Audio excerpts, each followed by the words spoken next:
about a man that's sad and lonely, and all I gotta do is act naturally.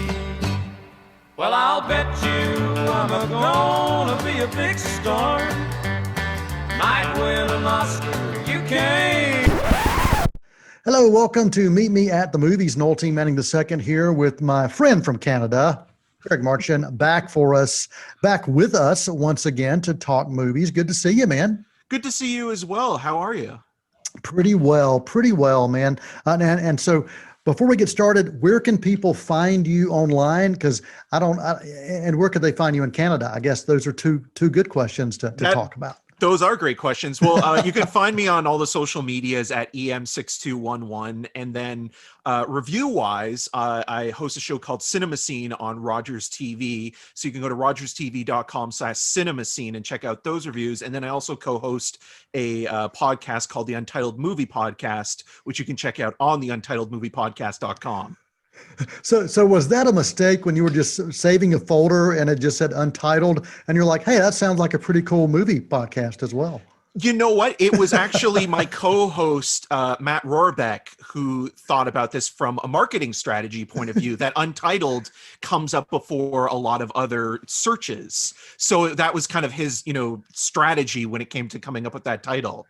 Very cool. Like the old phone book method where you were like AAA because you would be at the top of the list. Very good. Very smart there. Well, Eric, we are talking films of 1991 for today's show. And for those of you who have never tuned in before, we do talk movies right here on Meet Me at the Movies. It's kind of in the title. And we talk about all aspects of cinema and we blur the lines on some shows as well when we talk about episodic television and streaming, because cinema is far beyond what it was back in 1991. We are really exploring so much more now. But for this show, we are going to be focusing on the films of 1991. And thanks for joining us, whether that's through C19 TV or through WGWG, however you decide to do it. And these are not necessarily I'm not saying these are the best films of the year, but they're just films that speak to us in one way or another. And that's kind of what we're laying out there. So Eric, I'm going to let you dive in first. Yeah, I think that's a really important distinction to make in covering, film and television in this day and age, because, the debate, and I'm sure you've talked about this a lot on your show, the other C word, not cinema, but content, and sort of what that means. But going back to 1991, there was a separation of those two things of cinema and television. Thinking about the year 1991, you mentioned off the top that they're not necessarily, the best films, quote unquote. It's sort of movies that have either had a major effect on us personally or sort of just in general. And the film that I was thinking of talking about first, because it's had an impact over the last 30 years, and specifically on a franchise that's revving up with its 9th installment, Fast and Furious 9. But that series owes a huge debt to Catherine Bigelow's Point Break from 1991. There's a ton of machismo.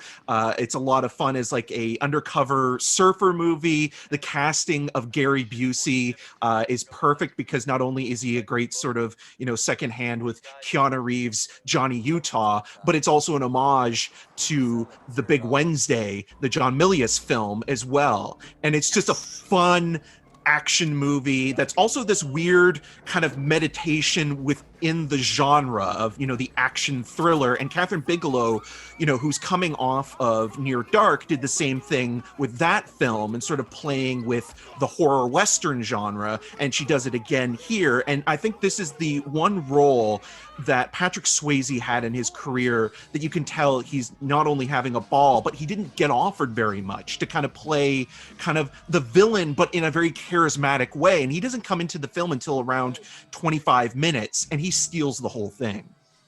Yeah, I'm glad you mentioned Big Wednesday, because I am a big surfing fan and grew up on East Coast of North Carolina and got to spend some time surfing. And so any film that had any kind of surfing connection always would speak to me in one way or another. And Point Break had it all. I mean, from skydiving to surfing to a few fights along the way and a few other things that you find in action films. And you're right, it really did speak to what the Fast and Furious franchise has become.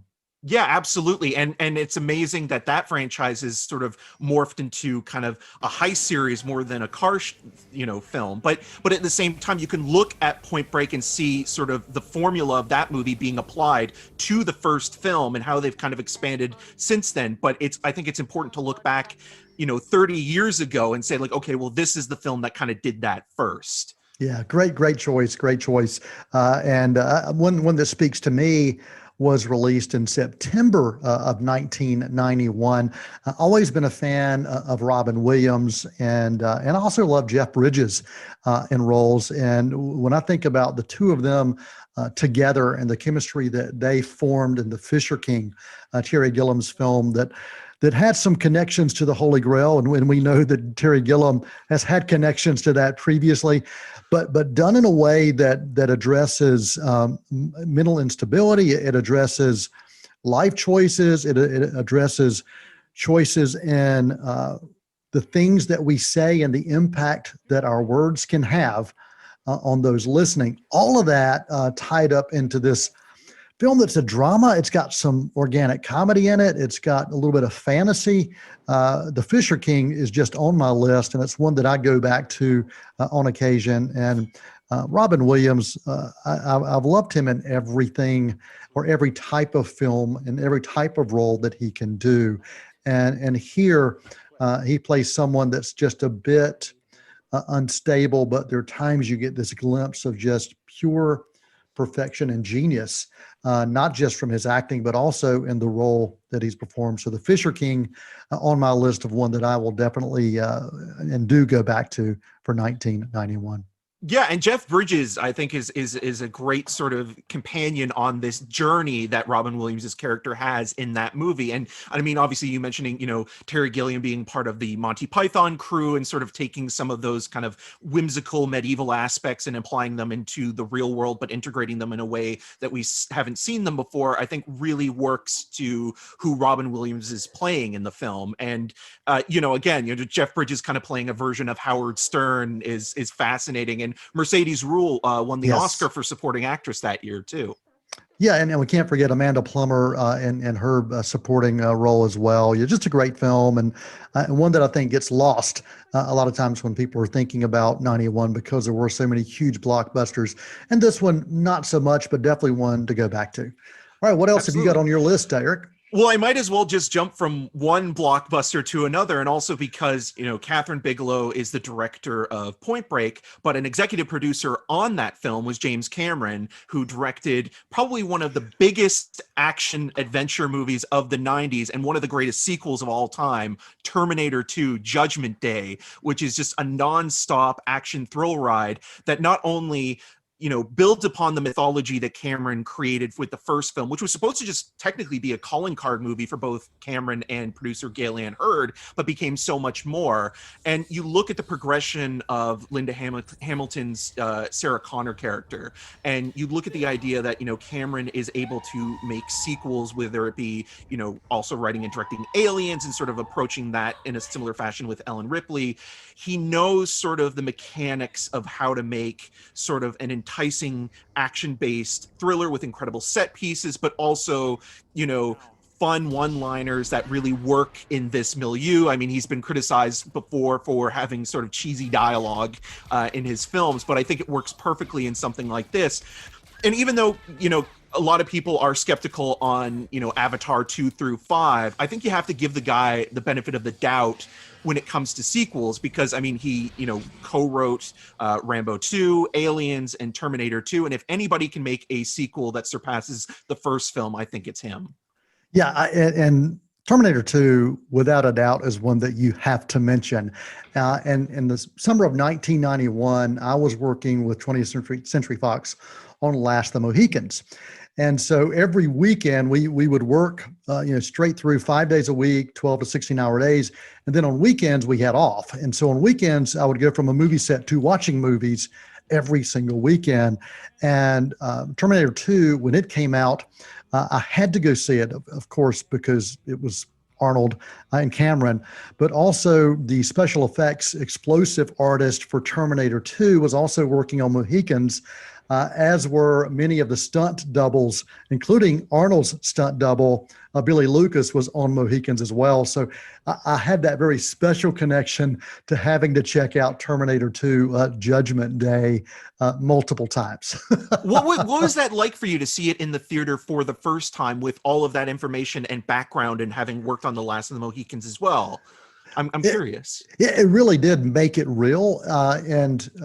Anytime anyone gets a chance to go onto a movie set and see these things happen, you have a deeper appreciation for film and for cinema.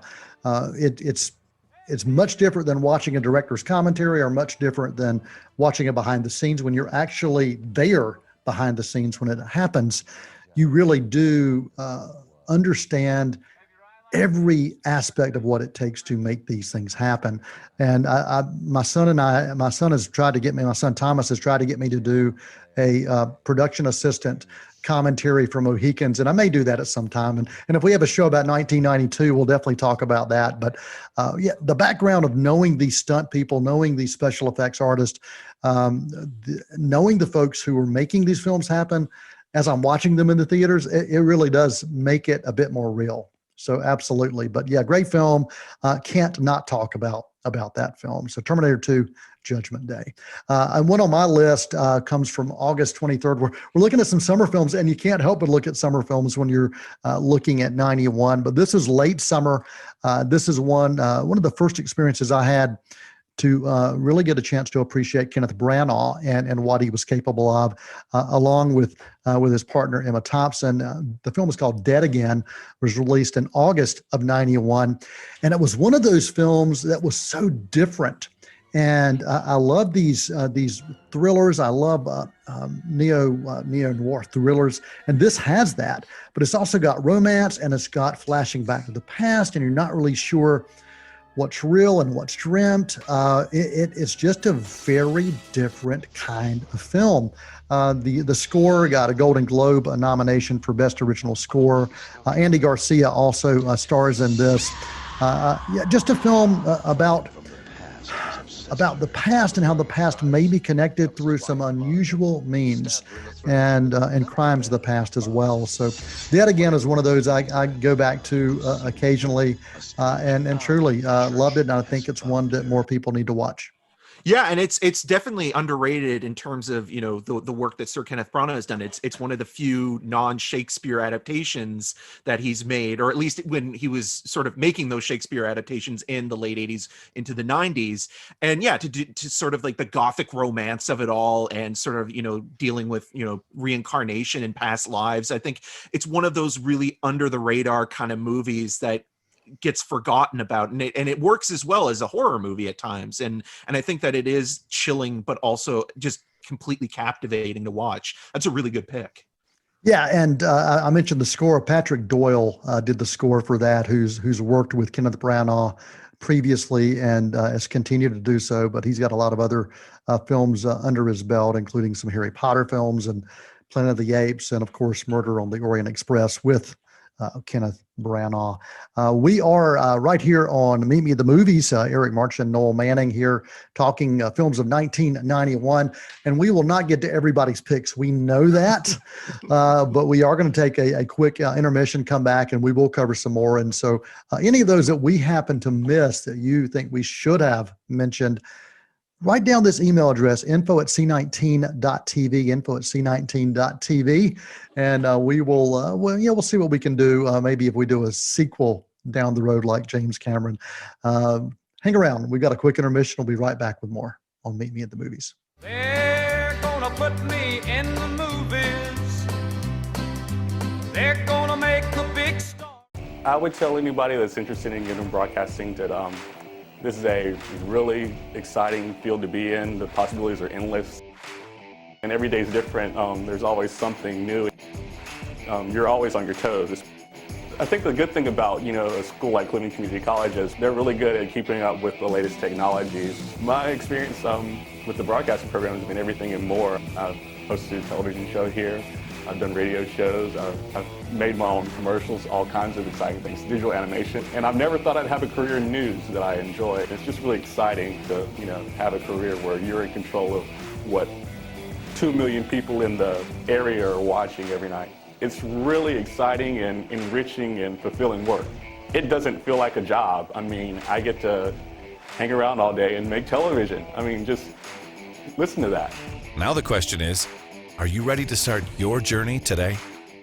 Hi, I'm Chris Sheevely, and I'm your host for Your Information. I hope you'll join us each month as we delve into the wonderful world of animals. On For Your Information, we talk with local experts about the best way to care for our furry friends. Plus, some of our guests may even be available for adoption and looking for their forever home. So whether your passion is for dogs, cats, or whatever, I hope you will join me for the fun. That's For Your Information, only on C19 TV and online at C19.tv. They're gonna put me in the movies. They're gonna make a big star. Hello, welcome back to Meet Me at the Movies. If you're just joining us, where the heck have you been? You should have been here because you missed a lot. Eric Marchen and I talking about films of 1991, the year that was, and celebrating some of the films that speak to us for one reason or another. Eric, good to have you with us, man. We're glad you're here, and thanks for your valued input that you're bringing to us right here. Oh, I'm glad to be back. I'm really glad to be back. All right. So if you missed the first half of the show, we talked Point Break, we talked The Fisher King, we talked Terminator 2, Judgment Day, and also Dead Again. And so what's next on your list, Eric? Well, I think a film that has to be discussed when talking about 1991 is the Best Picture winner, which also features one of the greatest villain performances of all time, and that is Thomas Harris's The Silence of the Lambs, which, Sir Anthony Hopkins won the Best Actor Oscar for about 20 minutes worth of screen time, Jodie Foster, the late great Jonathan Demme for Best Picture, and it's a film that, had already kind of had a version come out back in the 80s with Manhunter, directed by Michael Mann, coming full circle with The Last of the Mohicans.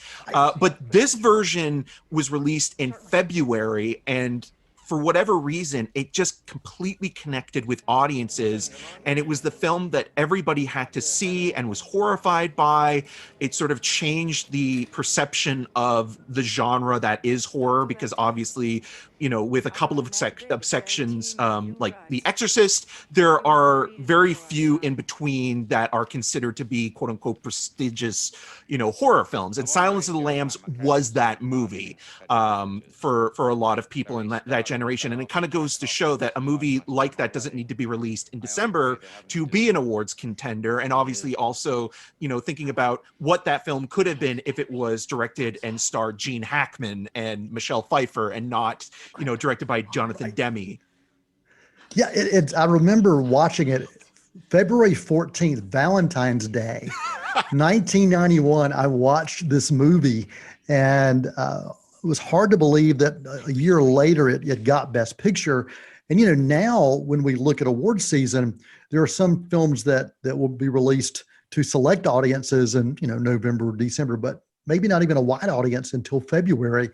But the thing about this film, Silence of the Lambs, everybody got a chance to see this one. Everybody, you had every chance in the world to watch this. What a great film on so many different levels. And years later, we're still talking about aspects of what these characters created, all the way from Clarice, who we had a TV series that was created from that, and then Hannibal, the TV series Hannibal. I don't know that those things would have happened. And we had several spinoffs with Hannibal as well, Hannibal Lecter films. But I don't think that those things would have happened had it not been for this particular movie, because it changed the landscape and it gave people expectations for what those characters were. And so you look at what Anthony Hopkins set up, it was completely different, but it set a standard.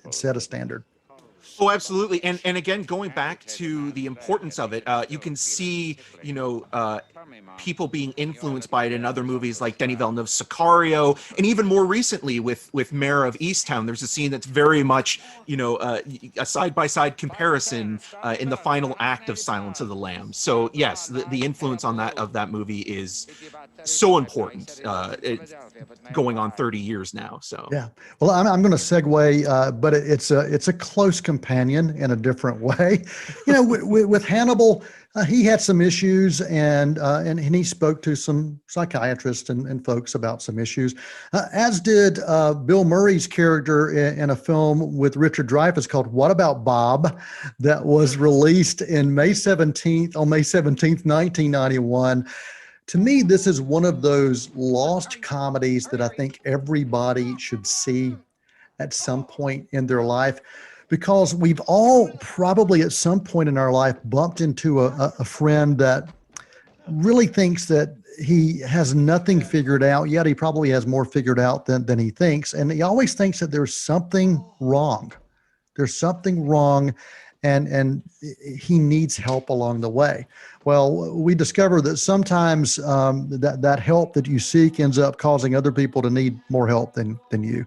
So What About Bob? Just a great comedy directed by Frank Oz, Richard Dreyfuss, as I mentioned in this, Bill Murray, and just a fun movie. Julie Haggerty was a co-star in this as well.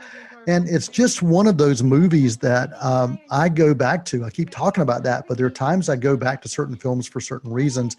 And this is a film that can disturb you because of certain characters, just like Silence of the Lambs, but in a comical way. My wife can only watch What About Bob for about an hour, and then she says, I gotta walk away. I gotta walk away. He's driving me crazy. I'm like, yeah, but at least you're not Richard Dreyfuss's character. So, right. So there you go.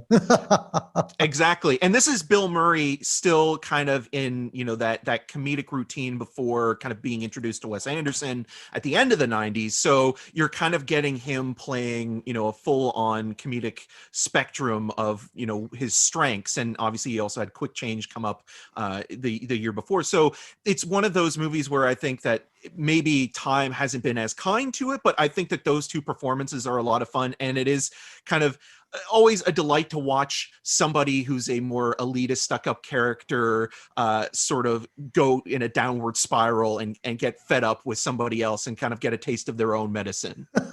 Exactly. But it's worth a watch if you've never seen it. The movie is called What About Bob? All right, man, what else is on your list? You know what? I've got to go with an important collaboration. This is one that, a lot of people will find divisive, but I think Barton Fink is a film that is very much worth talking about, because this is the first collaboration between the Coen brothers and Roger Deakins. The Coen brothers had been sort of on the indie scene with Blood Simple and working with cinematographer Barry Sonnenfeld for that period. And then, like with Raising Arizona and Miller's Crossing, kind of created a language with the camera that had not been sort of appreciated in the world of cinematography. And so for them to go and work with a new cinematographer in the early 90s, because Barry Sonnenfeld went on to to become a director in his own right with the Addams Family movies and Men in Black and things like that. So Roger Deakins comes in and again helps to kind of contextually recreate the Coen brothers' career. This is a story about a frustrated writer in the 1940s going from New York to LA and trying to write a screenplay for a wrestling picture. Barton Fink, the titular character played by John Turturro, and sort of his downward spiral into the insanity that is Hollywood. And I always think about the hot sort of heat wave that comes in one sequence, and John Goodman's character kind of being the bumbling salesman that is always having conversations with Turturro, and Turturro sort of trying to quote unquote be the writer or the voice of the everyman, but never actually listening to anybody, which I find amazing. And then again, going to the apartment and seeing the wallpaper melting off the walls. It's so fascinating to watch. And I think when you watch it 2 or 3 times, like many Coen brothers movies, you get so much more out of it. Oh yeah, yeah. And the Coens, I think with any of their films, you nailed it. The more you watch them, the more you can appreciate them, and the more you can see the subtle writing that is so impactful and is so meticulous. And there are times you miss it when you're watching one of their films the first time. So yeah, always worth a second, third, or fourth visit with a Coen Brothers film. Well, the next film I'm going to talk about, Eric, is not a Coen Brothers film. It is one that stars a guy who was on fire in the 80s.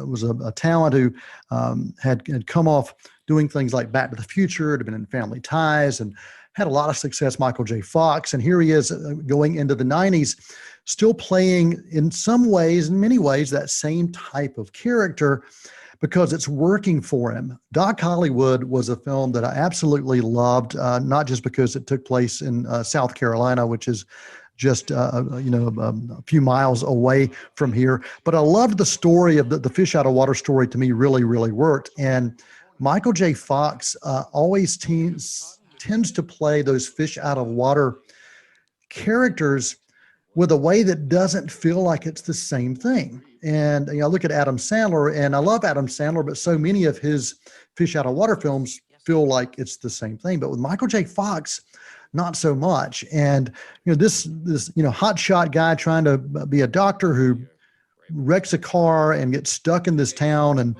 ends up having to work off some debt because of the car to treat people in North Carolina or South Carolina. There's a change in character, and there's this character arc that I loved. Even though it was predictable, it just really worked. And so much of that goes to Michael J. Fox. And you look at the cast of characters that show up in this film as well. You've got Woody Harrelson, David Stiers, Bridget Fonda also in this. A film that I recommend going back to. It was released on August 2nd, 1991, but Doc Hollywood. And if you've seen the movie Cars is pretty much a carbon copy, except it's animated with cars talking as Doc Hollywood. Right. And Paul Newman's car character is named Doc, right? That's Doc right. Hudson, right. That's exactly right. That's exactly right. So that's on my list, and Doc Hollywood, one worth checking out. Well, we don't have time to dive in deep to any others. We are out of time right here on Meet Me at the Movies, but is there another film or two you just want to mention that needs to be talked about? Needs to be thought about?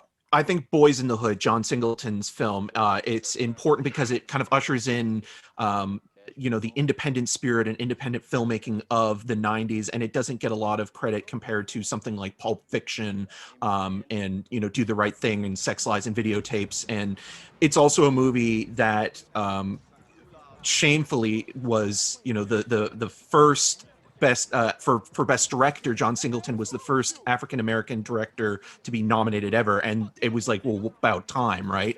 And then on top of that, you have a movie that kind of speaks to a generation that in a way that I feel is so important. And again, it's of the time, but it's still just as important as it was 30 years ago. So I think that that's a movie that people need to check out. Absolutely. And I'm going to recommend the best remake of 1991, Cape Fear, that if you have not seen that and you want to see some crazy acting and also another Carolina connection, check out Cape Fear with Noel T. De Niro. And who else in this film? Well, you have Don Baker, and it's an amazing cast, but also, it's directed by Martin Scorsese, and this is Scorsese having a ball with the neo-noir, and, this was going to be a Spielberg film, and I don't think it could have been. Yeah, I agree. Cape Fear, well worth checking out. Eric Marchen, thank you so much, man. Appreciate your time spending with us right here on Meet Me at the Movies. We are out of time, and I always like to leave with a movie quote if I can. This does come from What About Bob? And let me just say that there are two types of people in the world, those who like Neil Diamond and those who don't. So until next time, I am Noel Manning for Eric Marchen, and we appreciate you spending time with us right here on Meet Me at the Movies as we celebrate the year that was 1991. Till next time, that's a wrap.